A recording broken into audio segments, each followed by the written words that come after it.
All right, everybody, so now that you've learned a variety of different line techniques, let's apply them and see how we can use them to draw a wide variety of different textures and forms. You could use those exact same techniques in designing feathers, or even doing hair, or these porcupine quills, and even the strange, weird-looking bark here on this tree. We're going to use mainly line weight, broken line, and hatching to do all this. And then with this turtle head right here, I'm going to show you kind of how you can get a line drawing that has a lot of information in it using an expressive type of line that fills up a whole lot of space. Meaning you can think in 3D, knowing where these contours of this form are going when you look at a reference, and that will help you know where your strokes will go and like what direction you'll hatch and so on. So with that, let's begin. So let's take a look at the bird. Using whether it's feathers or fur or anything, what we're doing is we're dealing with contour and implied line. So contour, remember, is a solid, unbroken line that defines a plane or a surface, specifically a closed surface, but the line does not have to stay as a solid traditional line like that. When there becomes implied line is when that line starts to break and there are things other than solid contour. So we're going to have solid contour right here, and then we're going to have broken implied line here. What you want to do is when you hatch, imagine what direction are these little strokes going, all right? And not only that, but how big are the strokes going to be? So for example, here, these would be relatively small strokes. Whereas, let's say we were going to do this walrus's whiskers, or even let's say these quills on this porcupine, we would have longer strokes. So if you were to draw something like this, you could use a solid line for his tummy right here, and slowly fizzle out and become hatch strokes, just like that. And you can do those strokes in layers. So if you're going to draw this area, notice not only the direction that the strokes would go, but the angles of these layers here. See how they kind of fold like that? So that means when we would hatch that, it could look something similar to, say, this.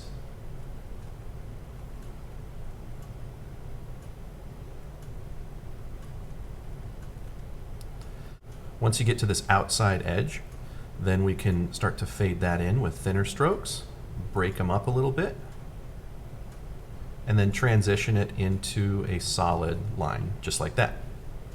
So we need to do what's called indicating what's called a value shape. And a value shape is where you look at the dark parts and you assign kind of a form or a shape to it. So if we take a form or a shape like that, that means that when we go to hatch and do our different shading techniques, that little dark spot would look like that. That's the thinking on where you put your hatch strokes, what shape they are, and so on. Every person's going to be different. Do the parts that are necessary.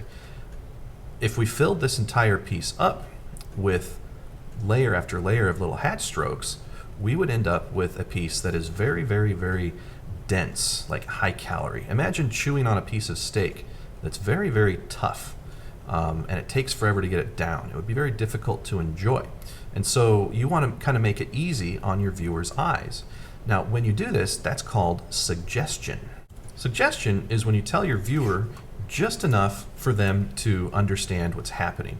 And it leaves some room for their brain to fill in some of the details on its own. So that's how you do tiny little feathers. Same process for short little hairs. It's the exact same process for big feathers as well.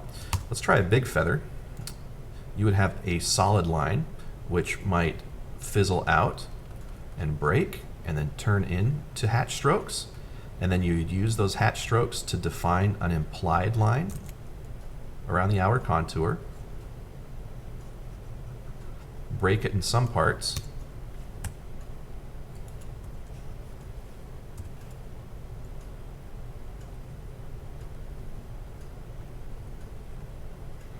and you've got yourself a feather. Notice the expressive use of line, how we've got thin lines, we've got thick lines, we've got lines that get that break. There's action, there's energy in this. It is pretty loose. Interior details, again, just like the other bird, you would add a stem and only indicate in areas that are important, while following the contours of your form here. So anytime you tackle something, try to kind of get an understanding of how it works first. Let's tackle these really ugly, slimy scales that we've got here. Do you see how they're kind of, like if we get really close, they are lines that stagger over each other, similar to, say, like bricks. You know, if you look at a brick wall, you've got one brick, another brick, and then there's another one that's kind of in between those two. Same principle with scales, especially if you've got scales that are going away from us off into the distance. Before we draw these lines, remember, anytime something is above a horizon line, just like those sectioned out cylinders that we practiced in class, your lines curve up. Okay? Well, anytime something's below the horizon line, those lines will curve down. And so because this form is going away from us off in the distance, we can treat that as if it's going up. So my strokes are going to curve up. And it's literally as simple as just doing a loose expressive line that folds over itself. And notice how these little guys get progressively smaller the further and further away they get. So I'm going to shrink the size of my stroke down. And I'm also going to kind of tighten up each scale. Now when you're finished, feel free to go in and add any little details that you want. So if you want to make some of these things pop, you can add just a little bit of line weight. That's only in the important bits now. You don't have to feel like you need to do that for everything. And there's also some information inside of these scales. If you wanted to go that far, you know, we could do some vertical hatch to indicate like a raised edge or some rough texture. And voila, you would just continue that throughout the entire piece. So this form right here starts to curve down, turn under, and go away from us. So that's going to change the direction that our strokes go. Let's see if we use continuous line to try to capture some textures in here. So over here, when I draw that, I could straighten my strokes even more and just stagger those little guys.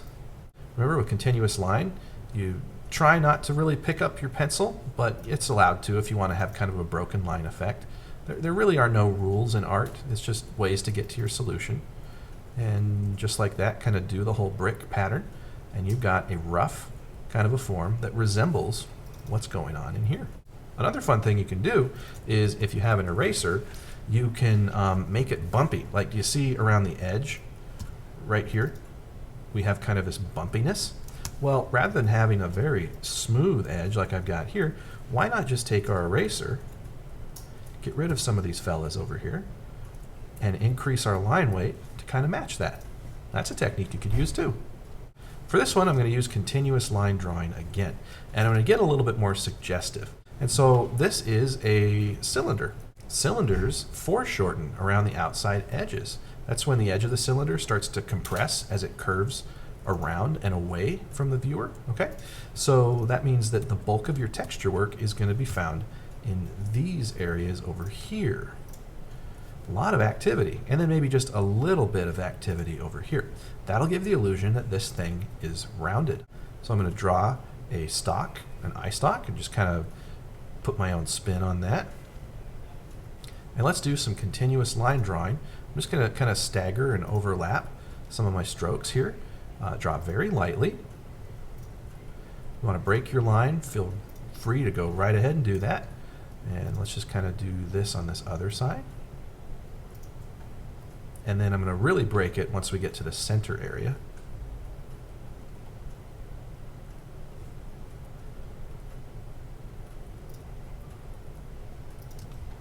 And that's how you could texture out all these little guys. If you want to get really like nitty gritty, then simply just do it even smaller and a lot tighter. So what do you do once it starts to fade into this creepy looking texture down here?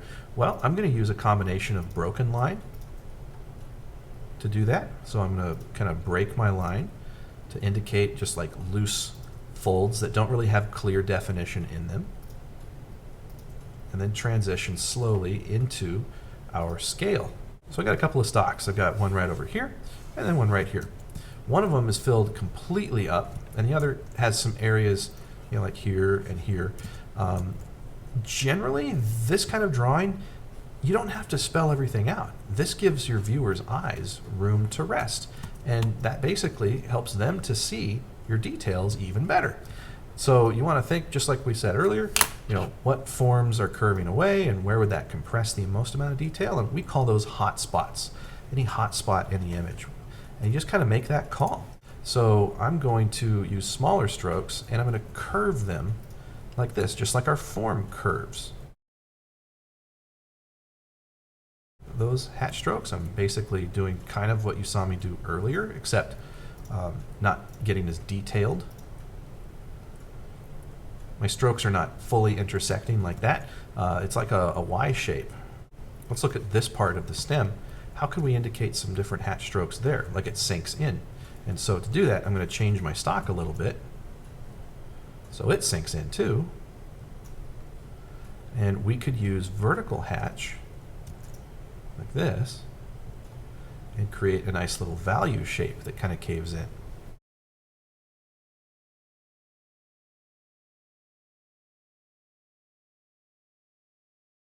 This is a fun one right here. This isn't from any particular type of animal, but what I did was I just had intersecting lines. So you could start with, you know, like a rough type image, and then if you do this very lightly, you can erase and then go in and add another form that intersects. Erase lightly and just fill in where those two little spots were. Erase again. All right. This only works if you're traditionally working, if you're drawing very light. And then you can find these little nooks and crannies in here where there might not be much, and you then just add a pass of hatching. Line weight is also another fun way that this can be done to make these little forms pop and kind of zip out. We can take a line and kind of indicate that it's disappearing under a surface by breaking that line. This could be like veins. So if you want to indicate like a big veiny muscle, you know, once it starts to disappear under the surface of the skin, you know, it rises up and then disappears and breaks into nothing. And that's all through line weight and broken line. Now, what about smooth surfaces? Let's try this ladybug. Now, with this one, this would be a very fun value drawing where you shade and do all sorts of good things, but when you're limiting yourself to just line art, how in the heck would you capture all of these different light effects? Well, this is a curved form, so what I'm going to do is indicate curved edges. First, we would have a solid contour around the outside, and that line would be very thick down here on the bottom, and it would start to get thinner as it gets to the top. That's basic line weight. We have a sort of an edge here, right about in this area, where this form starts to turn under. So to show that to the viewer, we can use directional hatching. That might be a way that we could indicate a surface. We could also use line weight, where we start with a very heavy line and start to break it. And then once it reaches an edge, like over here, we can solidify that line again. And then this drawing has a lot of cool little forms and textures in here, right in this area. So this is a technique called stippling, and it's where you use several dots in different clusters, and as they bunch together, then they become a solid mass. And if we get really close, see how we've got dots of different sizes. Here's small, medium, and large. Also, for shiny things, it's really fun. You can draw the actual highlights as parts of the image. You know, just like that. Have an expressive line that gets thick and then thin around the outside edge.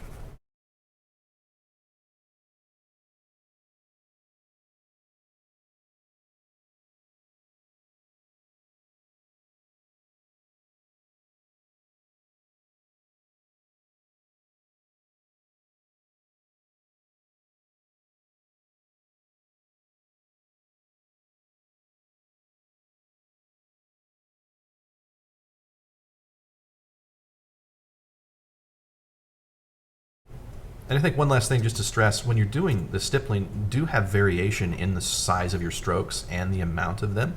in different areas. Obviously, in an area where there's going to be like more light, then you want to space your strokes out, but to indicate that texture, you do need to have that, that expressive variation. And again, stippling is just hatching. It can be just hatching in small little areas. So see, I'm transitioning from tiny little dots to larger ones, and then I'm just going to space it out so that we can get this kind of a mass that we have right here. Think in value shapes as you do this. So what is the overall shape of this?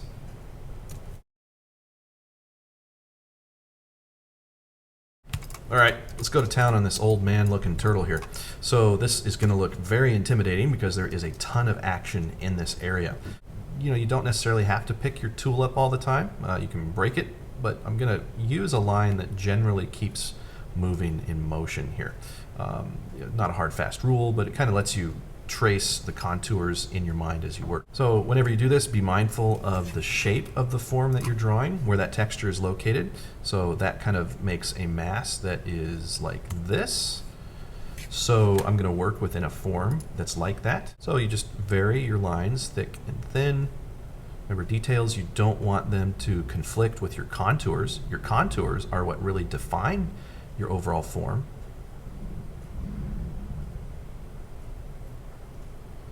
Your details are there to fill it in and make it a little bit more understanding on what the sensation or the texture of that form is going to be. You can also break your line as you do this.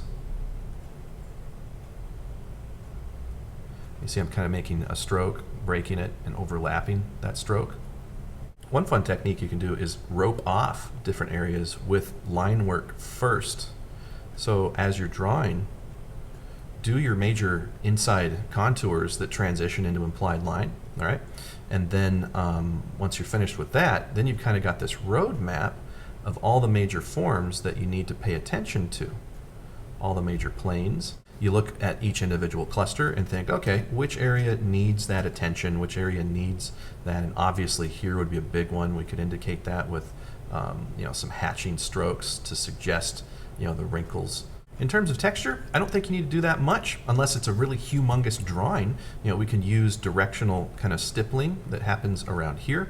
Definitely draw the crevices and the folds in the forms, all right?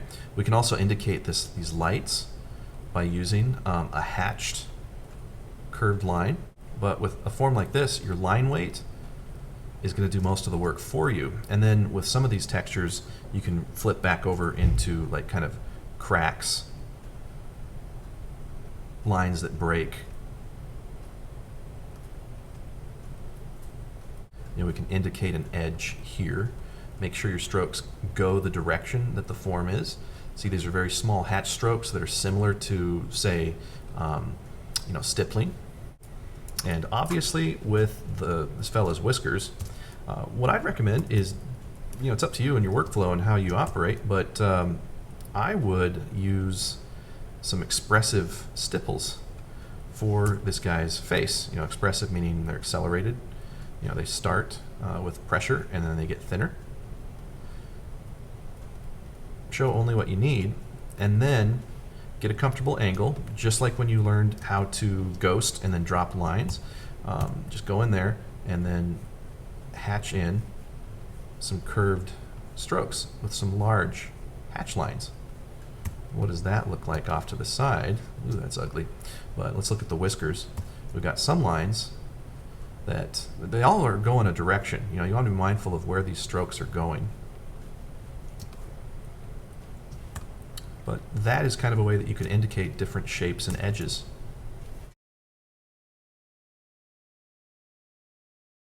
All right, now trees. Those are a lot of fun.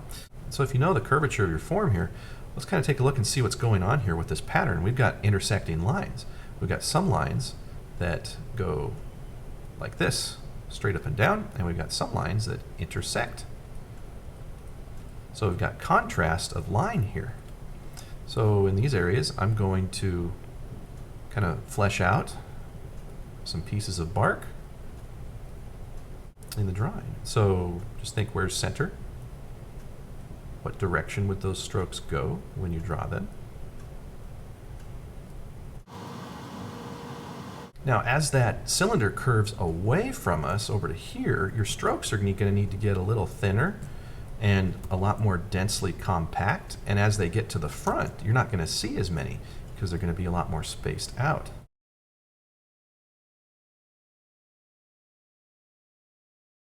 Same exact principle. Let's kind of start with kind of a continuous line drawing just to kind of block in all of our shapes and get an idea of what is what and what is where.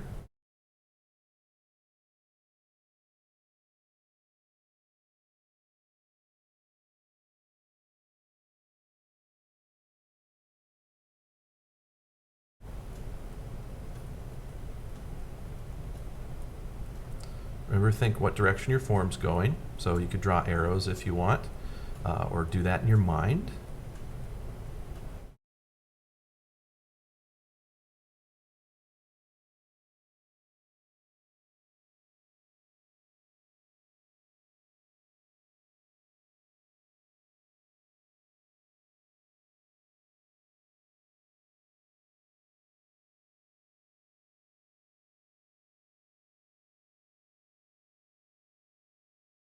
Then we've got implied line, which are lines that suggest a form based on their overall shape. See that?